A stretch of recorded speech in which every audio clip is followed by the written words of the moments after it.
भारत के date to GDP ratio के जो ऑफिशियल नंबर्स हैं वो सामने आ चुके हैं और ये नंबर्स जो हैं दे आर एट 57% और ये अपने आप में एक बहुत ही ज्यादा प्रॉमिसिंग नंबर हमें देखने को मिलता है कंसिडरिंग कि जो इंडिया की इकोनॉमी है वो बहुत ही ह्यूज हो चुकी है और बहुत तेजी से बढ़ भी रही है। आप लोग यहां पे देख पाएंगे बिजनेस स्टैंडर्ड की ये खबर है, कल ही सामने आई है। Centre's debt stands at rupees 155.6 trillion in March 2023, जो कि जीडीपी की तुलना में अगर बात करते हैं तो अप्रोक्सीमेटली 57.1% के आसपास हमें देखने को मिल रही है। आई नो आप लोग सोच रहे होंगे कि ये बहुत ही ज्यादा हाई नंबर्स हैं, लेकिन असल में ऐसा नहीं है। बिकॉज अगर हम लोग इनकी तुलना करते हैं दुनिया के बहुत सारे जो विकसित देश हैं जैसे कि यूएसए हुआ, यूके हुआ, तो वहां पर हमें हालात और भी ज्यादा कठिन और भी ज्यादा खराब देखने को मिल रहे हैं। उदाहरण के तौर पे अगर हम देखते हैं यूके की जो अर्थव्यवस्था है वहां पे जो गवर्नमेंट डेट टू जीडीपी का रेशियो है वो 100% को क्रॉस कर चुका है। और यूएसए का तो आपने रिसेंटली सुन ही रखा होगा, 2 दिन से बहुत ज्यादा सुर्खियों में चल भी रहा है कि यूएसए की जो सोवरन रेटिंग है उसको डाउनग्रेड किया गया है और यूएसए का जो डेट है वो बहुत ज्यादा बढ़ चुका है। अगर प्रिसाइज नंबर्स की बात करें तो यूएसए का debt almost 112% of its GDP पर ऑलरेडी पहुंच चुका है। तो कंसिडरिंग दैट इंडिया के जो नंबर्स हैं वो वाकई में काफी ज्यादा बेहतर आए हैं as compare to the rest of the large economies जो कि हमें दुनिया भर में देखने को मिलती हैं। तो इन्हीं सब पॉइंट्स के बारे में डिस्कस करेंगे। ऑल्सो कि डेट टू जीडीपी रेशियो क्या होती है, इसके क्या मायने हैं, इसको भी समझा जाएगा। एंड साथ में एक और खबर है जो कि कल ही सामने आई है regarding India's services PMI purchasers managers index को लेकर खबर सामने आई है जो कि अपने 13 साल के हाईएस्ट लेवल को टच कर चुका है। इसके बारे में चर्चा भी करेंगे, इसके क्या मायने हैं, इन सब पॉइंट्स को भी आपके सामने चर्चा में लाया जाएगा। चलिए शुरू करते हैं दोस्तों मेरे साथ। मेरा नाम है अनिरुद्ध। यदि आप लोग हमें फॉलो करना चाहते हैं, हमारे लेक्चर्स के अपडेट्स को पाना चाहते हैं तो यहां पर दिए गए टेलीग्राम चैनल के माध्यम से ऐसा कर सकते हैं। ऑल्सो शुरू करने के पहले बताना चाहूंगा कि 17 अगस्त यानी कि अब से लगभग 2 हफ्ते बाद आपके लिए एक नया उड़ान बैच शुरू किया जा रहा है जिसमें कि हम लोग आपके लिए प्रीलिम्स और मेंस सभी सब्जेक्ट्स की तैयारी करवाने वाले हैं, इंक्लूडिंग मेंस और प्रीलिम्स की टेस्ट सीरीज की भी तैयारी आपके लिए इसी बैच में अवेलेबल करवाई जाएगी। और इस बैच में हम लोग आपके लिए टॉपर्स के द्वारा मेंटरशिप भी करवाने वाले हैं। सो अगर आपने एनरोल नहीं किया है इसको कंसिडर कीजिए। इसमें एनरोल करने का जो लिंक है दोस्तों वो नीचे डिस्क्रिप्शन में दिया हुआ है and you can use my coupon code Ani UPSC so that आपको इसमें मैक्सिमम डिस्काउंट्स अवेलेबल हो सकें। हमने ऑप्शनल्स को भी अनाउंस कर दिया है। दोनों बैचेस अलग से अगर आप परचेज करते हैं तो 10,000 के पड़ते हैं, लेकिन अगर आप इसको कंबाइन करके परचेज करते हैं तो आपको टोटल कॉम्बो जो है वो केवल 17,000 का ही अवेलेबल करवा दिया जाएगा। पॉलिटिकल साइंस, हिस्ट्री, के ऑप्शंस में जाकर के आप लोग एनरोलमेंट्स ले सकते हैं। अगेन अगर आप लोग एनरोल करते हैं please do not forget to use my coupon code Ani UPSC so that आपको यहां पे मैक्सिमम डिस्काउंट्स अवेलेबल करवाए जा सकें। All right, so coming to the numbers, central government के जो डेट के नंबर्स हैं, जो ऋण के नंबर्स हैं वो सामने आ चुके हैं।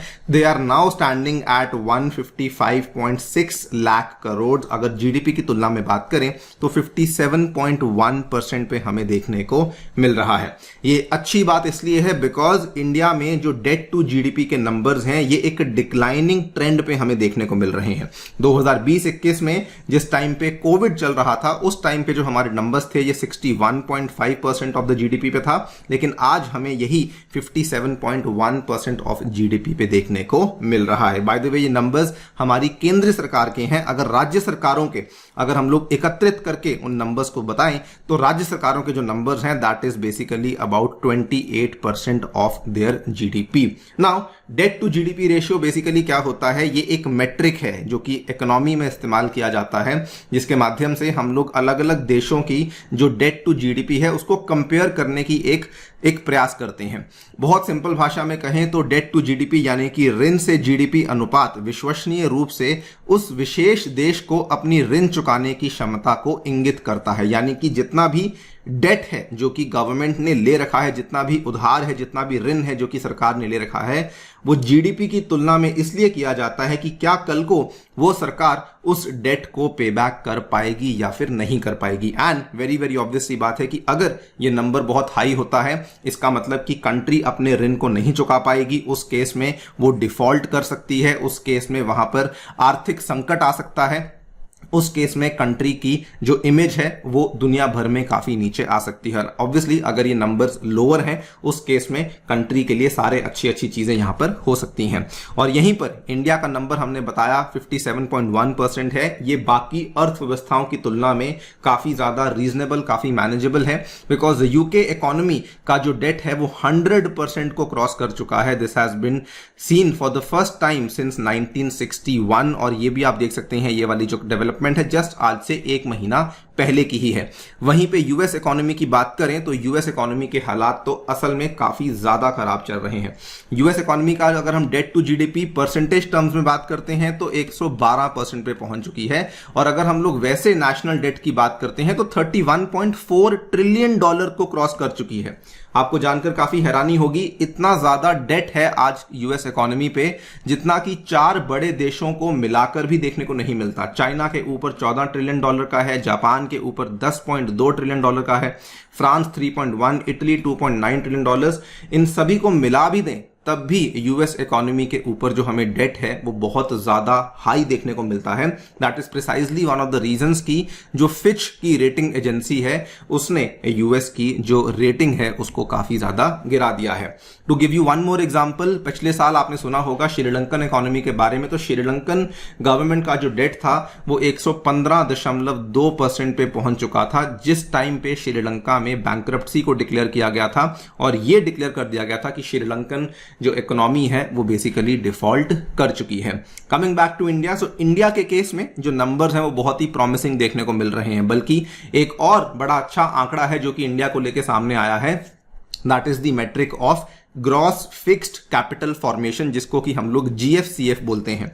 जो जीएफसीएफ का आंकड़ा है वो भी कंसिस्टेंटली बढ़ता जा रहा है। अगर आप 2018-19 के आंकड़ों की बात करें तो हम लोग 45.41 लाख करोड़ पे थे, लेकिन 2022-23 में वही आंकड़ा बढ़ते हुए 54.35 लाख करोड़ पर पहुंच चुका है। जीएफसीएफ अगेन थोड़ा कॉम्प्लेक्स है, लेकिन to put it very very simply, GFCF basically क्या होता है कि आपके जो फिक्स्ड एसेट्स हैं, जो एक कंट्री के फिक्स्ड एसेट्स हैं, उसमें क्या क्या चीजों की एडिशन हो रही है।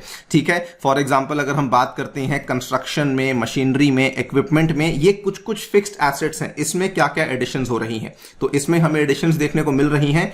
एंड ये भी एक ऐसा आंकड़ा है जो कि बताता है, जो कि एक तरीके से जीडीपी के बारे में ही बताता है कि अगर आपका जीएफसीएफ बढ़ रहा है इसका मतलब आपका जीडीपी भी कंसिस्टेंटली ग्रो कर रहा है। यह बताता है कि इंडस्ट्री के द्वारा कितना ज्यादा इन्वेस्टमेंट है जो कि अर्थव्यवस्था में किया जा रहा है, जो कि अगेन अल्टीमेटली आपकी जीडीपी को ही ग्रो करने में हेल्प करेगा। इसमें अगेन सेंट्रल गवर्नमेंट के द्वारा 2 बड़ी ही इंपॉर्टेंट स्कीम्स हैं जिनको कि चलाया गया है, that is scheme for special assistance to states for capital expenditure and scheme for special assistance to states for capital investment. तो इन्वेस्टमेंट और एक्सपेंडिचर दोनों ही तरह की स्कीम्स को चलाया गया है, जिसके तहत सेंट्रल गवर्नमेंट के द्वारा अलग अलग टाइम पे, ever since the covid pandemic, अलग अलग टाइम पे बड़े अच्छे तरीके से, बड़े भारी तरीके से इन्वेस्टमेंट्स को यहां पे सैंक्शन किया गया है। 2023-24 की बात करें, यानी कि ये वाले वित्तीय वर्ष की बात करें, तो ऑलरेडी 84,000 करोड़ के आसपास का जो असिस्टेंस है वो स्टेट्स के लिए ऑलरेडी सैंक्शन कर दिया गया है बाय दी सेंट्रल गवर्नमेंट। इसका बल्कि जो लेटेस्ट असिस्टेंस जो कि जारी किया गया था 26 जून को ही हुआ था,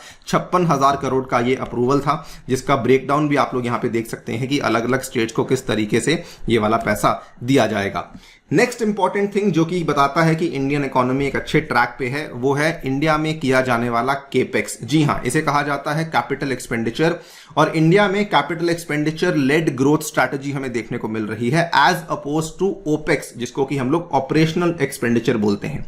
किसी भी देश में जितना ज्यादा केपेक्स हो रहा है इसका मतलब कि वहां पर एसेट्स जो है वो बन रहे हैं, वहां पर इन्वेस्टमेंट जो है वो बढ़ रही हैं। ओपेक्स के केस में इट इज मोर लाइक कि आपके जो खर्चे हैं वो तो बढ़ रहे हैं, लेकिन आपके पास कोई फिक्स्ड एसेट्स नहीं बढ़ रहे हैं। तो India capex led growth strategy को फॉलो कर रहा है, और इसमें भी जो सेंट्रल गवर्नमेंट का केपेक्स है वो बढ़ चुका है। 2020-21 में 2.15% पे था, और 2022-23 में ये आंकड़ा बढ़ते बढ़ाते 2.7% पे आ चुका है। इस साल भी, बल्कि इस साल के बजट में भी हमें एक सब्सटैंशियल इंक्रीज देखने को मिला है इन दी कैपिटल इन्वेस्टमेंट आउटले, और इस साल भी लगभग 10 लाख करोड़ के आसपास का पूरा जो सैंक्शनिंग किया गया है ये केपेक्स के लिए ही किया गया है। नेक्स्ट मेट्रिक जो कि बताता है कि India is in a very very good state as compare to other countries as compare to other economies वो है हमारे फॉरेक्स रिजर्व्स, जो कि एक तरीके से हमारी एक्सटर्नल सिचुएशन को, एक्सटर्नल मार्केट वाली सिचुएशन को बड़े अच्छे तरीके से हैंडल करने में सक्षम है। ऑलमोस्ट $600 बिलियन को हम लोग क्रॉस कर चुके हैं।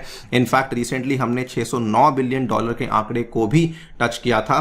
तो अगेन ये भी बताता है कि हमारा जो एक्सटर्नल इकोनॉमी है, हमारे जो इंपोर्ट्स हैं वो भी एक तरीके से सॉर्टेड है, वहां पर हमें चिंता जताने की आवश्यकता नहीं है। And to add to all of these things, हमारा जो सर्विसेज का पीएमआई है वो दोस्तों जुलाई में 62.3 को टच कर चुका है। ये इंडिया के लिए भी बहुत बड़ी बात है, बिकॉज हमने इतना बड़े लेवल का पीएमआई जून 2010 से अभी तक विटनेस नहीं किया था। इंडिया जो पीएमआई है ये बेसिकली 0 to 100 के बीच में होता है।